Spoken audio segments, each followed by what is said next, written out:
Unlocking your potential. How auditory learners excel in language learning. Hello everyone, and welcome back to our channel. Today, we're diving deep into a fascinating topic: understanding different learning styles. Specifically, we're going to focus on auditory learners and how they can optimize their English language learning experience. So, if you find that you remember things better when you hear them, or if you prefer listening to a lecture over reading a textbook, this video is for you.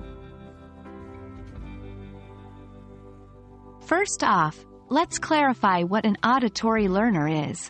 An auditory learner is someone who learns most effectively through listening. These individuals excel in settings where they can hear information, engage in verbal discussions, or utilize mnemonic devices to commit information to memory.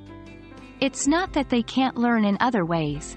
It's just that their primary strength lies in processing information through their ears. Advantages. Auditory learners usually have a strong aptitude for 1. Remembering information from lectures. 2. Good listening skills. 3. Verbal communication. 4. Ability to understand tone and pitch.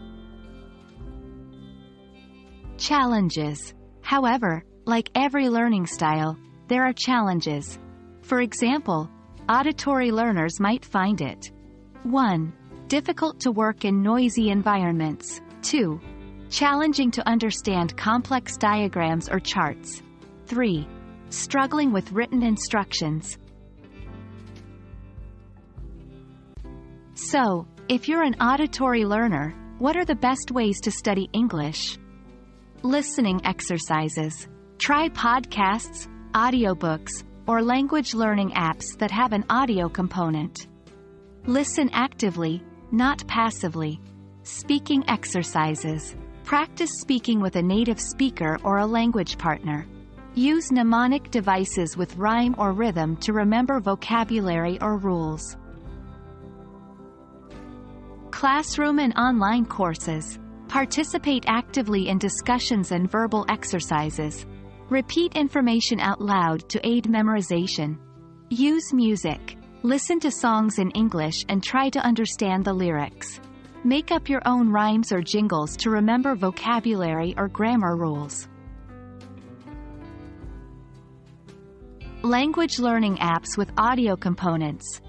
Apps like Duolingo, Babbel, or Rosetta Stone often have strong auditory components. Podcasts and audiobooks. Look for ones that are tailored for language learners. Interactive speaking platforms. Websites where you can practice speaking English with native speakers or fellow learners. And there we have it. For all you auditory learners out there, I hope this video sheds light on how you can amplify your English language learning journey through strategies that cater to your strengths. Remember, the key is to listen actively, speak confidently, and engage in auditory practices. Happy learning, and I'll see you in the next video.